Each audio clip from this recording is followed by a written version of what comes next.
গৃহযুদ্ধ শেষ হলো, একটা ভঙ্গুর রাষ্ট্র, এটা তো মেরামত করতে হবে, কি বলেন? তো প্রথম কাজটা কি? To establish piece in the society. এবং সেই কথাটাই রাসূল সাল্লাল্লাহু আলাইহি ওয়াসাল্লাম বললেন। রাসূল সাল্লাল্লাহু আলাইহি ওয়াসাল্লামের কথা বলার টাইমিং বুঝতে হবে, ওনার মাইন্ডসেট বুঝতে হবে, ওনার ফিলোসফি বুঝতে হবে। He was the greatest philosopher ever in the world. পৃথিবীর সবচেয়ে বড় দার্শনিক ছিলেন আমাদের নবী। তিনি কোনো কথা এলোপাথারি আন্দাজে বলে দেয় না, একটা বড় এইম রেখে। গৃহযুদ্ধ শেষ হলো, এই রাষ্ট্রকে আমাকে মেরামত করতে হবে, প্রথমে আমাকে শান্তি প্রতিষ্ঠা করতে হবে। এজন্য প্রথমেই বললেন আফশুস সালাম।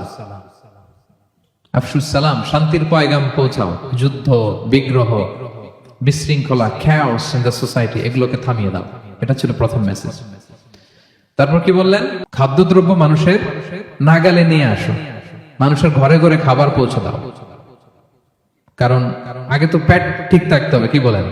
বাংলা একটা কথা বলে যে পেটে খেলে পিঠে সয়।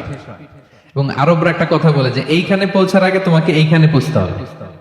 মানে কারো হৃদয়ে পৌঁছতে হলে আগে কোথায় পৌঁছতে হয়? পেটে পৌঁছতে হয়।